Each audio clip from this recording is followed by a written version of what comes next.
आप देख रहे हैं भारत 47 न्यूज। सभी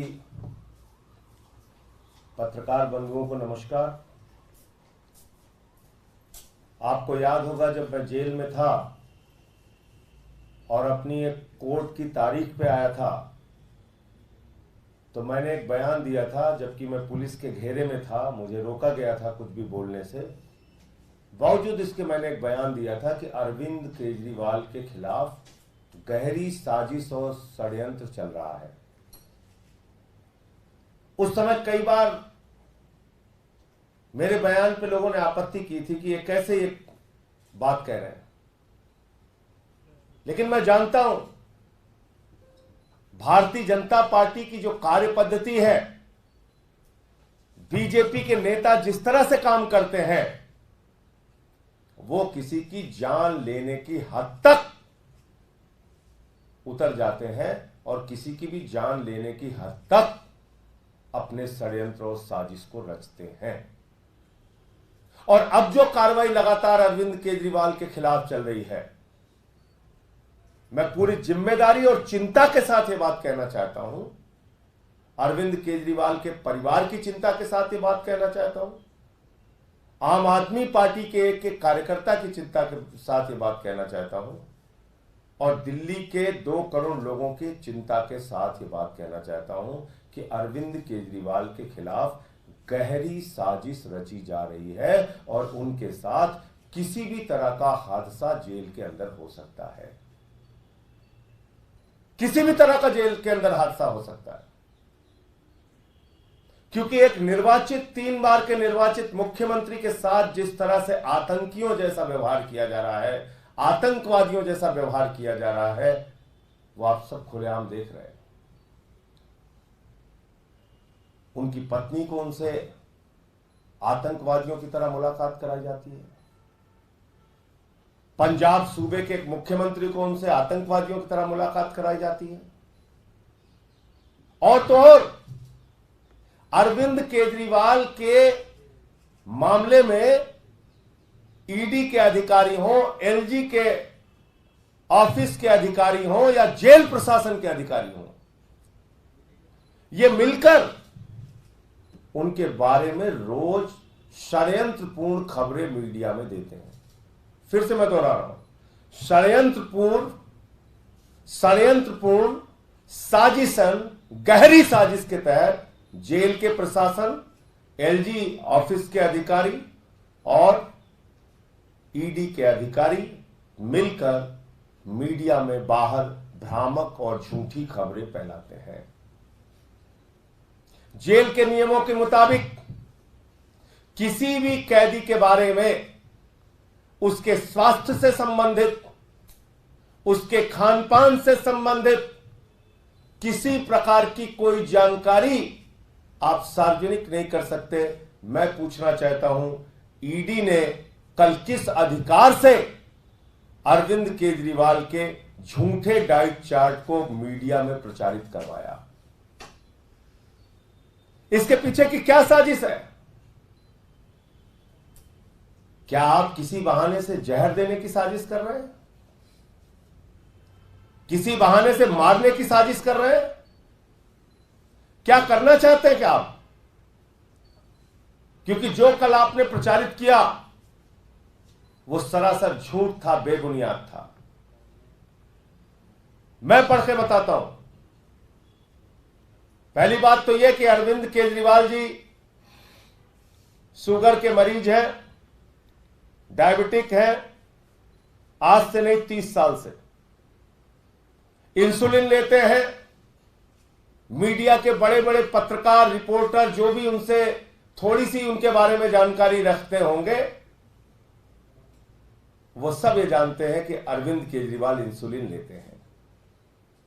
और किसी भी शुगर के मरीज के लिए इंसुलिन दवा कितनी महत्वपूर्ण होती है कि अगर उसको समय पर इंसुलिन ना दी जाए तो उसकी जान जा सकती है। उसके जीवन के साथ प्रधानमंत्री नरेंद्र मोदी के इशारे पर खिलवाड़ क्यों किया जा रहा है? मेरा सीधा आरोप है भारतीय जनता पार्टी और देश के प्रधानमंत्री के इशारे पर दिल्ली के मुख्यमंत्री के जीवन के साथ खिलवाड़ क्यों किया जा रहा है। इंसुलिन जो किसी भी शुगर के मरीज के लिए सबसे जरूरी दवा होती है, जीवन रक्षक दवा होती है, समय पर ना मिले तो जान जा सकती है, ऐसी इंसुलिन दवा भी उनको क्यों नहीं मुहैया कराई जा रही है? आप कल्पना कर सकते हैं, बड़े से बड़े अपराधी का ट्रीटमेंट एम्स जैसे अस्पताल में होता है, लेकिन दिल्ली के मुख्यमंत्री, 3 बार के चुने हुए मुख्यमंत्री को जेल प्रशासन इंसुलिन मुहैया नहीं करा रहा है। और आप जानते हैं सामान्य तौर पे जेल प्रशासन अपनी ओर से नहीं कर सकता जब तक उनके आका जो ऊपर बैठे हुए हैं, देश के प्रधानमंत्री नरेंद्र मोदी, जब तक वहां से निर्देश नहीं जाता कि यह करना है, तुम्हें यह करना है, ऐसे साजिश करनी है, ऐसे साजिश करनी है, तब तक वो अपनी ओर से ऐसा काम नहीं कर सकते। ईडी के अधिकारी झूठा डाइट चार्ट प्रचारित कर रहे हैं, कह रहे हैं अरविंद केजरीवाल अपनी शुगर खुद बढ़ा रहे हैं। शर्म आनी चाहिए ईडी के अधिकारियों को। और हम लोग जल्द ही चुनाव आयोग में शिकायत करेंगे, क्योंकि ये चुनाव का वक्त है।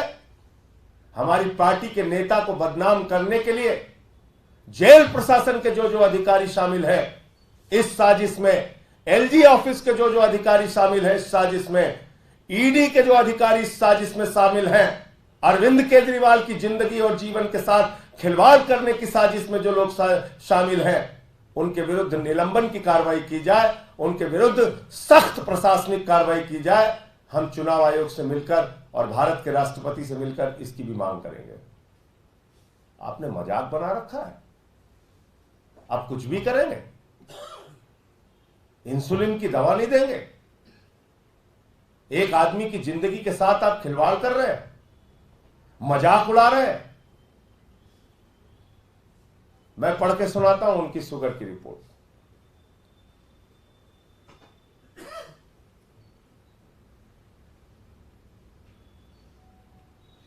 बारह अप्रैल को उनकी शुगर थी 320, 13 को उनकी शुगर थी 270,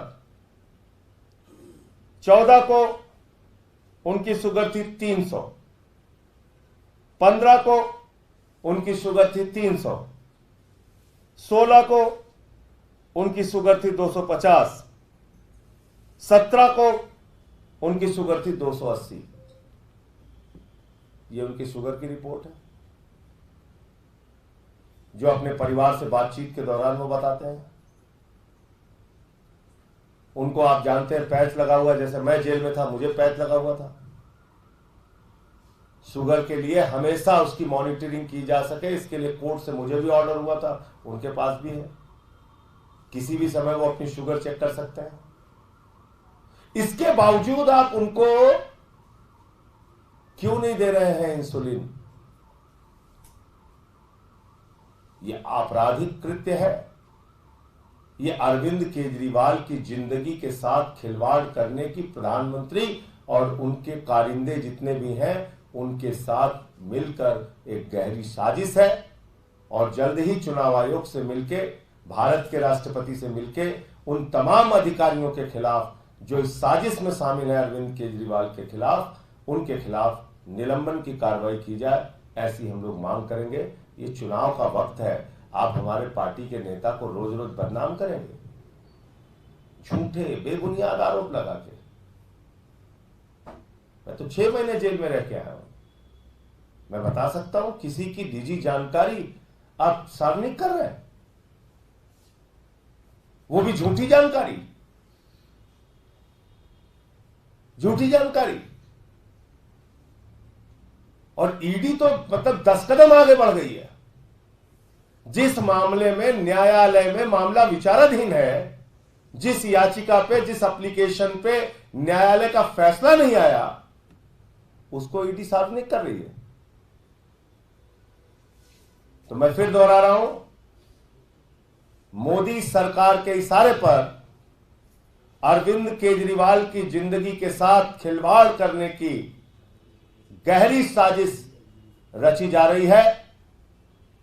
और मैं देश के लोगों से, दिल्ली के लोगों से अपील करना चाहता हूं कि वो आपका बेटा जिसने आपके बच्चों के लिए शिक्षा, स्वास्थ्य, बिजली, पानी, बुजुर्गों की तीर्थ यात्रा, माताओं बहनों के लिए बस की फ्री यात्रा, इतनी सुविधाएं देने के लिए काम किया, दिन रात आपके लिए काम किया, आज आपका वो बेटा जेल के अंदर, उसके खिलाफ भाजपा के लोग और प्रधानमंत्री मोदी जी की सरकार एक गहरी साजिश, उनका जीवन, उनकी जिंदगी के साथ खिलवाड़ करने के लिए रच रही है, एक गहरी साजिश कर रही है। और इसमें आप सब लोग केजरीवाल जी के साथ खड़े होइए और अपने वोट की ताकत से जवाब दीजिए इन बातों का। कल से आप देख रहे हैं, शर्म आती है, ऐसी राजनीति मैंने देखी नहीं। मीडिया के लोग मजाक उड़ा रहे हैं अरविंद केजरीवाल का। माफ कीजिएगा मेरी बात बुरी लगे तो, थोड़ा पता तो कर लेते हैं आप, सही जानकारी तो ले लेते हैं। कल हमारे एक नेता के बारे में पहले ही गिरफ्तारी की खबरें फैला दी चारों तरफ। आपकी भी महत्वपूर्ण जिम्मेदारी है, ऐसे मत कीजिए। इस साजिश का हिस्सा मीडिया के लोगों को बिल्कुल नहीं बनना चाहिए। आप सावधानी से सारी खबरों की पहले जांच पड़ताल कर लीजिए, फिर आप दिखाइए, जो सच है उसको दिखाइए। भाजपाई कल से ड्रामेबाजी कर रहे हैं, मजाक उड़ा रहे हैं अरविंद केजरीवाल की बीमारी का। शर्म नहीं आती तुम्हें?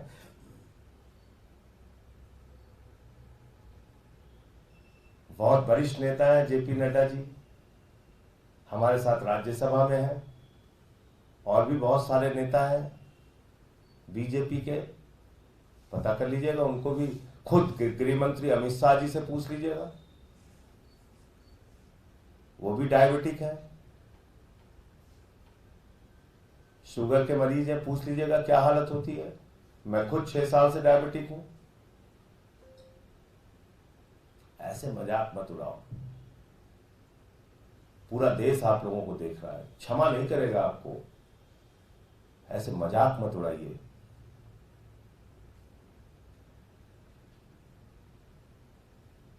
मतलब कल से मैं देख रहा हूं बीजेपी के लोग ऐसे मजाक उड़ा रहे हैं अरविंद केजरीवाल की बीमारी का। कोई कुछ बोले जा रहा है, कोई कुछ बोले जा रहा है, कोई कुछ बोले जा रहा है। क्या है ये? इतना नीचे स्तर पर राजनीति। तुम कभी बीमार नहीं पड़ते? तुम्हारे पिता, तुम्हारे माता, तुम्हारे बच्चे, तुम्हारे घर के लोग कभी बीमार नहीं पड़ते? कोई बीमार है तो उसकी बीमारी का मजाक उड़ाना है तुम्हें? तुम्हारे नेताओं को डायबिटीज नहीं हुई है, वो इलाज नहीं कराते अपना, वो इंसुलिन नहीं लेते, वो दवाएं नहीं लेते। तुम एक आदमी को 3 बार का मुख्यमंत्री जो है उसको जेल में डाल के उसको मारने की साजिश रच रहे हो, और पूरी पार्टी मजाक उड़ा रही है अरविंद केजरीवाल का। तो ये बहुत ही राजनीति के न्यूनतम स्तर पर भारतीय जनता पार्टी चली गई। नहीं कहना चाहिए उनको कि वो संस्कारों वाली पार्टी है, पार्टी विद द डिफरेंस है। क्या शिक्षा मिली है आप लोगों को? यही सिखाया जाता है आरएसएस की शाखा में, यही आचरण है, आप लोगों ने यही सीखा है कि किसी आदमी का परिवार दुखी हो, लोग दुखी हो, उसकी बीमारी का आप मजाक उड़ाए। यही सीख के आते हो आरएसएस की शाखा से। इतनी नफरत, तुम देश का कल्याण करोगे? इतनी नफरत मन में भर के काम करने वाले लोग देश का कल्याण करेंगे? मुझे इतनी बात कहनी थी। आपका कोई प्रश्न होता? अमानत जी से आपकी अगर बात हुई हो जब वापस घर आए तो बताया क्या हुआ था कल एक्चुअल में? उसके बारे में डिटेल्ड जानकारी हम आपको देंगे। और जो कल हमने कहा था, आज फिर दोहरा रहा हूं, अमानतुल्लाह खान के खिलाफ निराधार, बेबुनियाद सारा मामला ईडी ने बनाया है। कोई तथ्य, कोई प्रमाण उनके खिलाफ नहीं है। सर, एक ये सवाल उठाया जाता है कि तिहाड़ जेल अगर दिल्ली सरकार के अंडर में आता है, प्रशासन दिल्ली सरकार के अंडर में आता है, तो वहाँ पे फिर इस तरह से पीएम और दूसरे लोग साजिश कैसे कर पाते हैं? दिल्ली सरकार के अधीन जो अधिकारी हैं वो तो आपके ऑर्डर डीजे किसके अंडर में है? वहां का डीजी किसके अंडर में है? जेल का, तिहाड़ जेल का जो डीजी है उसकी नियुक्ति गृह मंत्रालय करता है। सर्विसेज मोदी जी ने सुप्रीम कोर्ट के फैसले के बाद भी हमसे छीन लिया। जेल के आला मालिक एलजी हैं, वो कल ट्वीट करके चिंता जता रहे हैं, और पता नहीं मीडिया के माध्यम से ही खबरें आई कि उससे पहले उन्होंने डीजी प्रिजन से मुलाकात की। तो जब मुलाकात की तो ट्वीट करके कौन सी रिपोर्ट मंगा रहे हैं? यही मैं कह रहा हूं, ये सब बहुत गहरी साजिश का हिस्सा है। मैं यही कहना चाहता हूं। ऐसी खबरें आई मीडिया में, मुझे जानकारी नहीं है इसलिए मैं उसकी पुष्टि नहीं कर सकता। आप लोग पता कीजिए और ये भी पता कीजिए कि क्या, और देखिए ये एकदम अपने दिमाग से निकाल दीजिए कि अरविंद केजरीवाल इस प्रकार की किसी भी कार्रवाई से डरने, झुकने या उनका मनोबल टूटने वाला है। आप करते रहिए साजिश, हम लोग लड़ेंगे आपसे। धन्यवाद। आप देख रहे हैं भारत 47 न्यूज।